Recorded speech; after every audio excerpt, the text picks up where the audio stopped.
All right, let's dive right in. Today, we're putting on our detective hats. Why? Because we're going to learn how to listen in on the secret conversations happening inside the liver.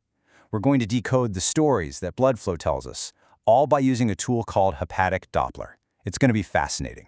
So how in the world can we actually listen to blood flow? I mean, it's not like we can just put a stethoscope on the liver, right? Well, that's where Doppler ultrasound comes into play. It's this amazing technology that lets us see the invisible. It turns the movement of blood into a visual waveform, a unique signature that tells us a story about what's really going on inside. So here's our game plan for today. First, we've got to learn the basic language, what these signals even mean. Then, we'll go hunting for clues in the waveform that scream blockage. After that, we'll investigate two key crime scenes, the hepatic veins and the portal vein. And we'll wrap it all up with the one golden rule that makes all of this detective work actually work. Okay, let's start with the absolute fundamentals.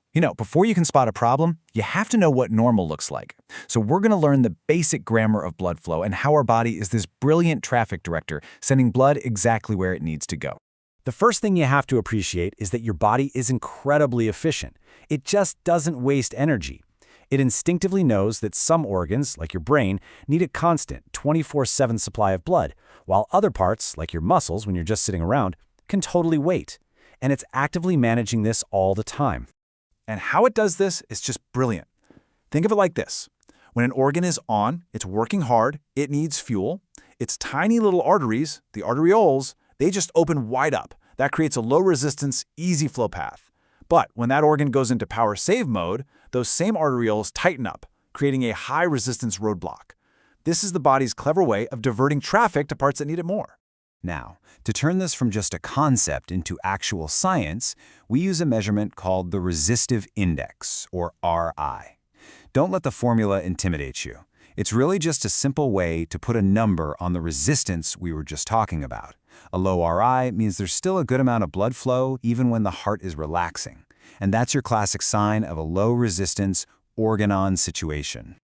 All right, now that we know the lingo, let's start looking for trouble. Our first case is something called a stenosis, which is really just a fancy word for a narrowing or a blockage in a blood vessel. And trust me, a blockage like this leaves some very specific telltale clues behind in the waveform. And here it is. The classic smoking gun of a blockage is a waveform called Tardus Parvus. Let's just break down that name. Tardus, that's Latin for slow.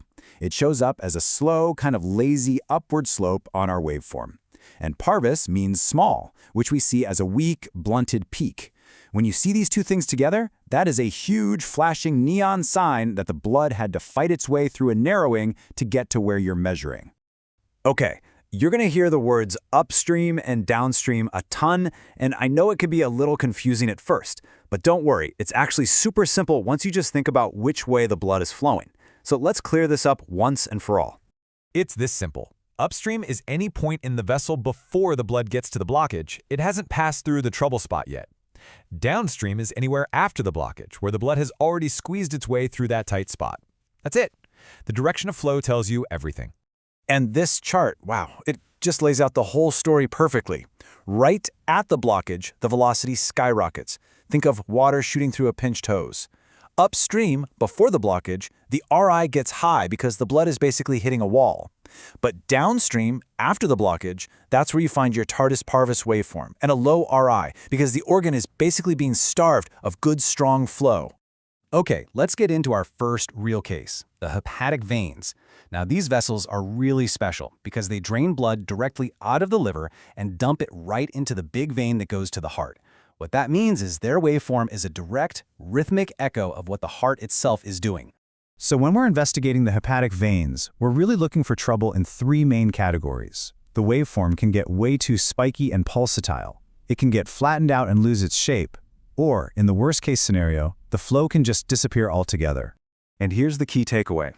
The shape of this waveform is almost completely controlled by pressure changes in the right side of the heart. Think of it like plumbing. If you have a clog or a backup at the end of the line, in this case the heart, that pressure is going to be felt all the way back up the pipe, changing the flow. Now you want a super high yield tip? Lean in for this one. When you see that overly spiky pattern, look at the two big downward dips, the S and D waves. Here's a killer mnemonic. In tricuspid regurgitation, The D wave is deeper than the S wave. But in right heart failure, the S wave is deeper than the D wave. It's an amazing little rule that tells you so much just from the shape of the wave. All right, detective, on to case number 2. We're looking at the liver's main entrance, the portal vein.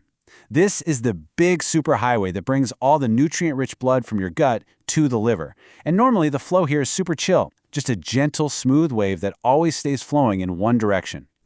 So we're always hoping to see that normal, gentle wave. But what happens when things go haywire? Well, the flow can get all spiky, it can completely reverse direction, it can get chaotic and go both ways, or it can just slow down to a crawl. All of these are major red flags. Let's tackle that first one. What on earth does it mean when that nice, gentle wave suddenly starts to look spiky and pulsatile, kind of like the hepatic veins we just saw?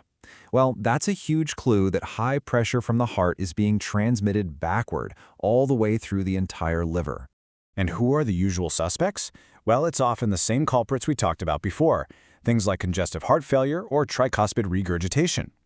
That back pressure from the heart is so intense that it's pushing all the way back through the liver's tiny little channels and showing up at the front door, the portal vein. Okay, now for a really critical finding. Reversed flow. This means that instead of blood flowing towards the liver, which we call antegrade, it's actually flowing away from the liver. It's literally retreating, running away. And the #1 reason for this is something called severe portal hypertension. Basically, the pressure inside the liver itself, maybe from something like cirrhosis, has gotten so insanely high that it's like a giant dam. The blood flowing in from the portal vein hits this wall of pressure, and it has no choice but to turn around and flow backward. So, we've learned the language, we've spotted some clues, and we've cracked a few cases.